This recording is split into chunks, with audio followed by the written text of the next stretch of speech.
नमस्कार मित्रांनो, श्री स्वामी समर्थ। आज आपण श्री स्वामी समर्थ माला मंत्र घेणार आहोत। याचे अनेक फायदे आहेत।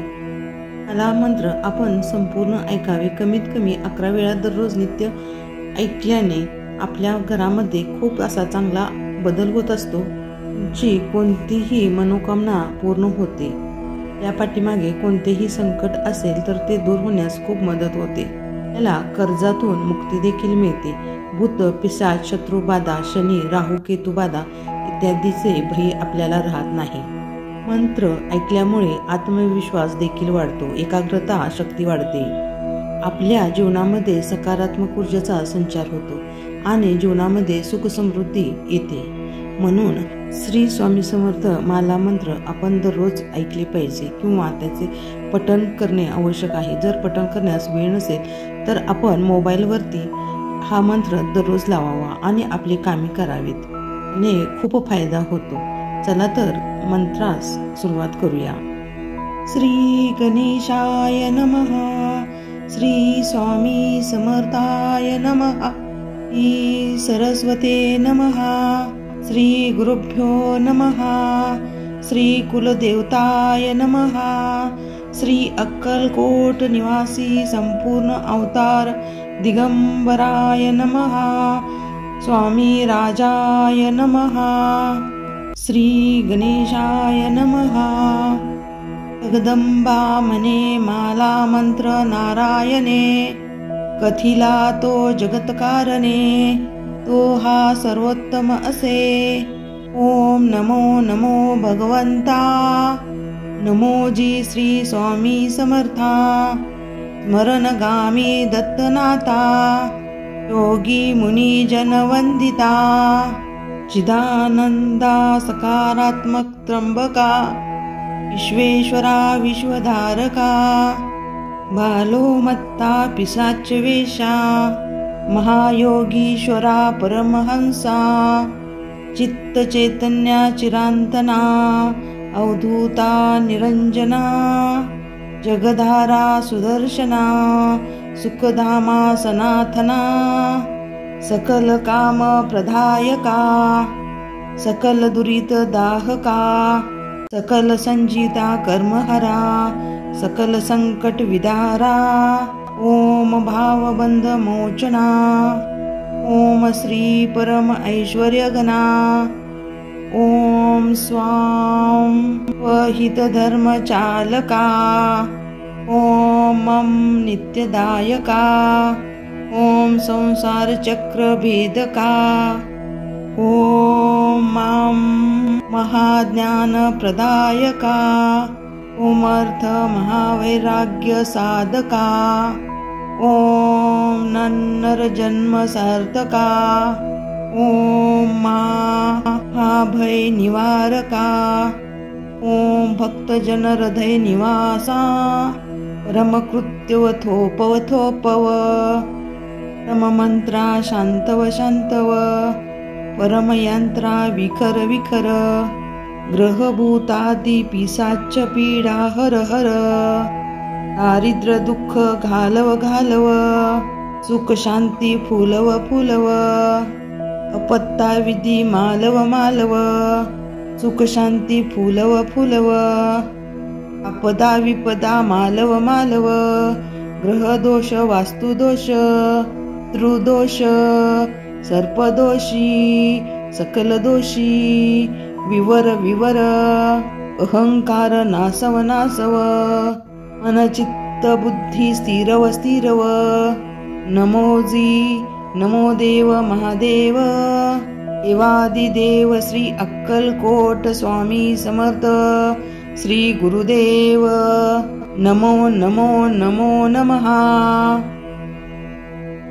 श्री गणेशाय नमः, श्री स्वामी समर्थाय नमः, श्री सरस्वते नमः, श्री गुरुभ्यो नमः, श्री कुलदेवताय नमः, श्री अक्कलकोट निवासी संपूर्ण अवतार दिगंबराय नमः, स्वामी राजाय नमः, श्री गणेशाय नमः।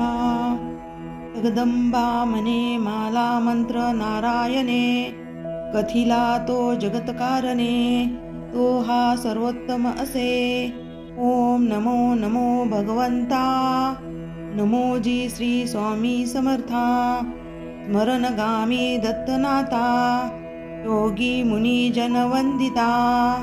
चिदानंदा सकारात्मक त्र्यंबका, विश्वेश्वरा विश्वधारका। बालोमत्ता पिशाच वेशा, महायोगीश्वरा परमहंसा। चित्त चैतन्या चिरांतना, अवधूता निरंजना। जगधारा सुदर्शना, सुखधामा सनाथना।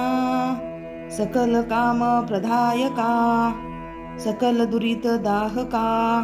सकल संजिता कर्महरा, सकल संकट विदारा।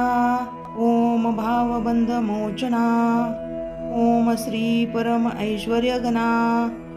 ओम स्वां वहित धर्म चालका, ओम नित्यदायका। ओम संसार चक्र भेदका, ओम महाज्ञान प्रदायका।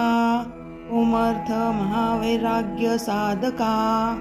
ओम नन्नर जन्म सार्थका। ओम महाभय निवारका। ओम भक्तजन हृदय निवासा। परमकृत्यव थोपव थोपव, परममंत्रा शांतव शांतव। परमयंत्रा विखर विखर, ग्रहभूतादि पिशाच पीडा हर हर। दारिद्र्य दुःख घालव घालव, सुख शांती फुलव फुलव। अपत्ता विधी मालव मालव, सुख शांती फुलव फुलव। आपदा विपदा मालव मालव, ग्रह दोष वास्तु दोष। त्रुदोष सर्पदोषी, सकल दोषी विवर विवर।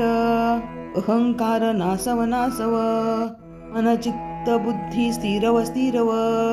नमोजी नमो देव महादेव, देवादिदेव श्री अक्कलकोट स्वामी समर्थ श्री गुरुदेव।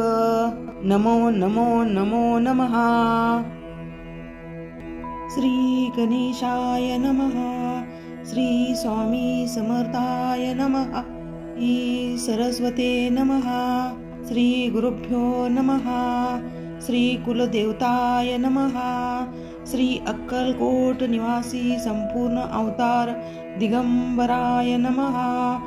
स्वामी राजाय नमः, श्री गणेशाय नमः। जगदंबा मने माला मंत्र नारायणे, कथिला तो जगतकारणे, तो हा सर्वोत्तम असे। ओम नमो नमो भगवंता, नमोजी श्री स्वामी समर्था। स्मरणगामी दत्तनाथा, योगी मुनी जन वंदिता। चिदानंदा सकारात्मक त्र्यंबका, विश्वेश्वरा विश्वधारका। बालोमत्ता पिशाच वेशा, महायोगीश्वरा परमहंसा। चित्त चैतन्या चिरांतना, अवधूता निरंजना। जगधारा सुदर्शना, सुखधामा सनाथना। सकल काम प्रदायका, सकल दुरित दाहका। सकल संजिता कर्महरा, सकल संकट विदारा। ओम भावबंध मोचना, ओम श्री परम ऐश्वर्यगणा। ओम स्वां वहित धर्म चालका, ओम नित्यदायका। ओम संसार चक्र भेदका, ओम महाज्ञान प्रदायका। ओम अर्थ महावैराग्य साधका। ओम नन्नर जन्म सार्थका। ओम महाभय निवारका। ओम भक्तजन हृदय निवासा। परमकृत्यव थोपव थोपव, परममंत्रा शांतव शांतव। परमयंत्रा विखर विखर, ग्रहभूतादि पिशाच पीडा हर हर। दारिद्र्य दुःख घालव घालव, सुख शांती फुलव फुलव। अपत्ता विधी मालव मालव, सुख शांती फुलव फुलव, आपदा विपदा मालव मालव, ग्रह दोष वास्तु दोष त्रुदोष सर्पदोषी सकल दोषी विवर विवर, अहंकार नासव नासव, मनचित्त बुद्धी स्थिरव स्थिरव, नमोजी नमो देव महादेव, देवादिदेव श्री अक्कलकोट स्वामी समर्थ श्री गुरुदेव नमो नमो नमो नमः। श्री स्वामी समर्थाय नमः। श्री सरस्वते नमः। श्री गुरुभ्यो नमः। श्री कुलदेवताय नमः। श्री अक्कलकोट निवासी संपूर्ण अवतार दिगंबराय नमः। स्वामी राजाय नमः। श्री गणेशाय नमः। जगदंबा मने माला मंत्र नारायणे, कथिला तो जगतकारणे, तो हा सर्वोत्तम असे। ओम नमो नमो भगवंता, नमोजी श्री स्वामी समर्था, स्मरणगामी दत्तनाथा, योगी मुनी जन वंदिता, चिदानंदा सकारात्मक त्र्यंबका, विश्वेश्वरा विश्वधारका, बालो मत्ता पिशाच वेशा, महायोगीश्वरा परमहंसा, चित्त चैतन्या चिरांतना, अवधूता निरंजना, जगधारा सुदर्शना, सुखधामा सनाथना, सकल काम प्रदायका, सकल दुरित दाहका, सकल संजीता कर्महरा, सकल संकट विदारा, ओम भावबंध मोचना, ओम श्री परम ऐश्वर्यगणा, ओम स्वाम वहित धर्म चालका, ओम नित्यदायका, ओम संसार चक्र भेदका, ओम महाज्ञान प्रदायका, ओम अर्थ महावैराग्य साधका, ओम नन्नर जन्म सार्थका, ओम महाभय निवारका, ओम भक्त जन हृदय निवासा, रमकृत्यव थोपव थोपव, रम मंत्रा शांतव शांतव, परमयंत्रा विखर विखर, ग्रहभूतादि पिशाच पीडा हर हर, दारिद्र दुःख घालव घालव, सुख शांती फुलव फुलव, अपत्ता विधी मालव मालव, सुख शांती फुलव फुलव, आपदा विपदा मालव मालव, ग्रह दोष वास्तु दोष त्रुदोष सर्पदोषी सकल दोषी विवर विवर, अहंकार नासव नासव, मनचित्त बुद्धी स्थिरव स्थिरव, नमोजी नमो देव महादेव, देवादिदेव श्री अक्कलकोट स्वामी समर्थ श्री गुरुदेव नमो नमो नमो नमः। श्री गणेशाय नमः। श्री स्वामी समर्थाय नमः। श्री सरस्वते नमः। श्री गुरुभ्यो नमः। श्री कुलदेवताय नमः। श्री अक्कलकोट निवासी संपूर्ण अवतार दिगंबराय नमः। स्वामी राजाय नमः। श्री गणेशाय नमः। जगदंबा मने माला मंत्र नारायणे, कथिला तो जगतकारणे, तो हा सर्वोत्तम असे।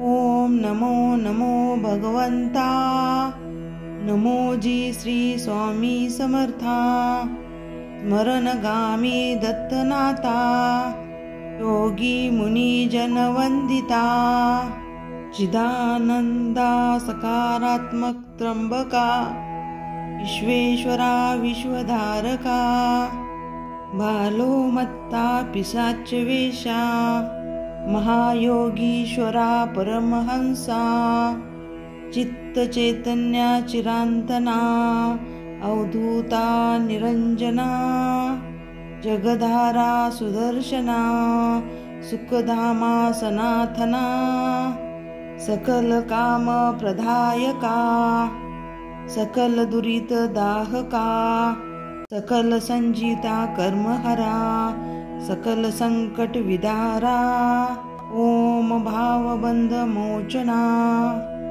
ओम श्री परम ऐश्वर्यगणा ओम स्वाम वहित धर्म चालका ओम मम नित्यदायका ओम संसार चक्र भेदका ओम मां महाज्ञान प्रदायका ओम अर्थ महावैराग्य साधका ओम नन्नर जन्म सार्थका ओम महाभय निवारका ओम भक्तजन हृदय निवासा परमकृत्युवथोपवथोपव परममंत्रा शांतव शांतव परमयंत्रा विखर विखर ग्रहभूतादि पिशाच पीडा हर हर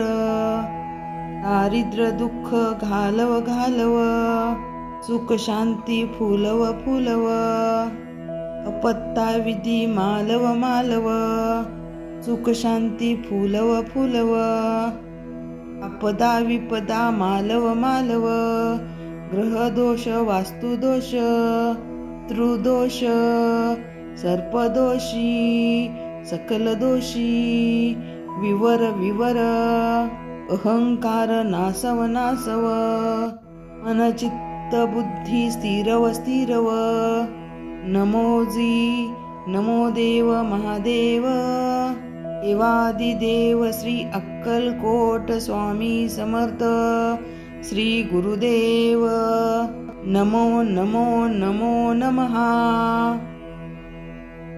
श्री गणेशाय नमः श्री स्वामी समर्थाय नमः श्री सरस्वते नमः श्री गुरुभ्यो नमः श्री कुलदेवताय नमः श्री अक्कलकोट निवासी संपूर्ण अवतार दिगंबराय नमः स्वामी राजाय नमः श्री गणेशाय नमः जगदंबा मने माला मंत्र नारायणे कथिला तो जगतकारणे तो हा सर्वोत्तम असे ओम नमो नमो भगवंता नमोजी श्री स्वामी समर्था स्मरणगामी दत्तनाथा योगी मुनी जन वंदिता चिदानंदा सकारात्मक त्र्यंबका विश्वेश्वरा विश्वधारका बालोमत्ता पिशाच वेशा महायोगीश्वरा परमहंसा चित्त चैतन्या चिरांतना अवधूता निरंजना जगधारा सुदर्शना सुखधामा सनातना सकल काम प्रदायका सकल दुरित दाहका सकल संजिता कर्महरा सकल संकट विदारा ओम भावबंध मोचना ओम श्री परम ऐश्वर्यगणा ओम स्वाम वहित धर्म चालका ओम मम नित्यदायका ओम संसार चक्र भेदका ओम मां महाज्ञान प्रदायका ओम अर्थ महावैराग्य साधका ओम नन्नर जन्म सार्थका ओम महाभय निवारका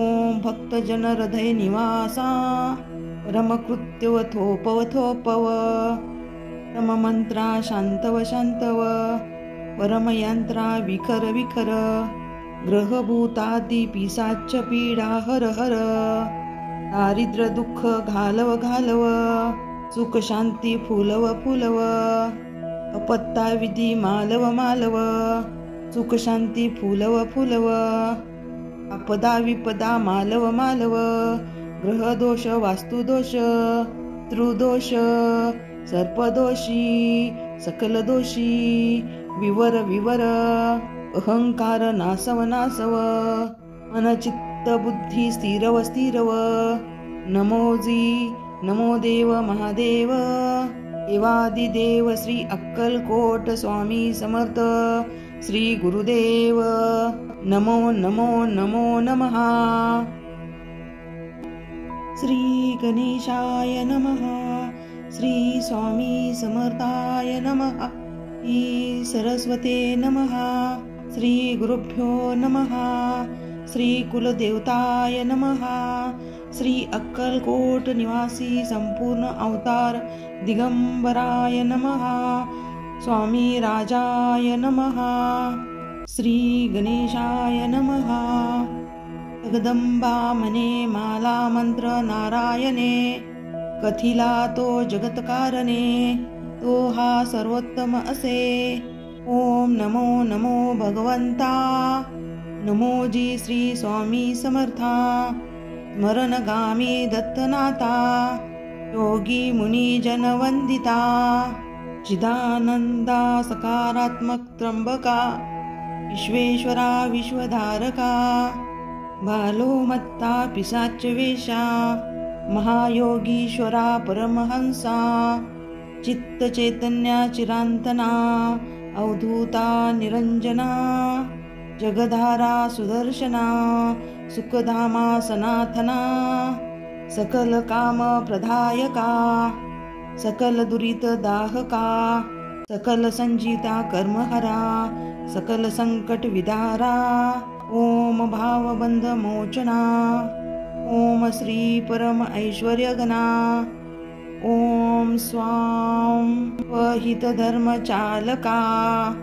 ओम नित्यदायका ओम संसार चक्र भेदका ओम महाज्ञान प्रदायका ओम अर्थ महावैराग्य साधका ओम नन्नर जन्म सार्थका ओम महाभय निवारका ओम भक्त जन हृदय निवासा परमकृत्यव थोपव थोपव परम मंत्रा शांतव शांतव परमयंत्रा विखर विखर ग्रहभूतादि पिशाच पीडा हर हर दारिद्र दुःख घालव घालव सुख शांती फुलव फुलव अपत्ता विधी मालव मालव सुख शांती फुलव फुलव आपदा विपदा मालव मालव ग्रह दोष वास्तु दोष त्रुदोष सर्पदोषी सकल दोषी विवर विवर अहंकार नासव नासव मन चित्त बुद्धी स्थिरव स्थिरव नमोजी नमो देव महादेव देवादिदेव श्री अक्कलकोट स्वामी समर्थ श्री गुरुदेव नमो नमो नमो नमः। श्री गणेशाय नमः। श्री स्वामी समर्थाय नमः। श्री सरस्वते नमः। श्री गुरुभ्यो नमः। श्री कुलदेवताय नमः। श्री अक्कलकोट निवासी संपूर्ण अवतार दिगंबराय नमः। स्वामी राजाय नमः। श्री गणेशाय नमः।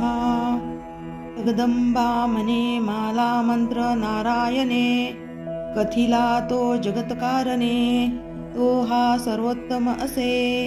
ओम नमो नमो भगवंता नमो जी श्री स्वामी समर्था स्मरणगामी दत्तनाथा योगी मुनी जन वंदिता चिदानंदा सकारात्मक त्र्यंबका विश्वेश्वरा विश्वधारका बालो मत्ता पिशाच वेशा महायोगीश्वरा परमहंसा चित्त चैतन्या चिरांतना अवधूता निरंजना जगधारा सुदर्शना सुखधामा सनातना सकल काम प्रदायका सकल दुरित दाहका सकल संजीता कर्महरा सकल संकट विदारा ओम भावबंध मोचना ओम श्री परम ऐश्वर्यगणा ओम स्वां वहितधर्मचालका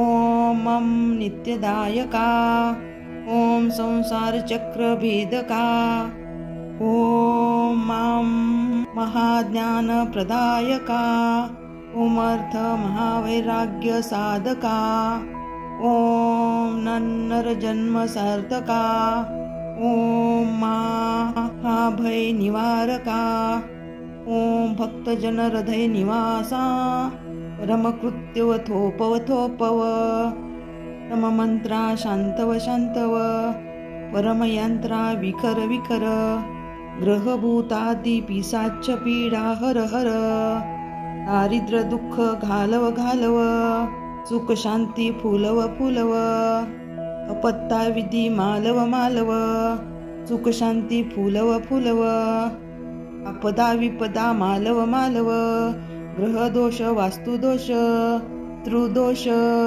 सर्पदोषी सकल दोषी विवर विवर अहंकार नासव नासव मनचित्त बुद्धी स्थिरव स्थिरव नमोजी नमो देव महादेव देवादिदेव श्री अक्कलकोट स्वामी समर्थ श्री गुरुदेव नमो नमो नमो नमः। श्री गणेशाय नमः।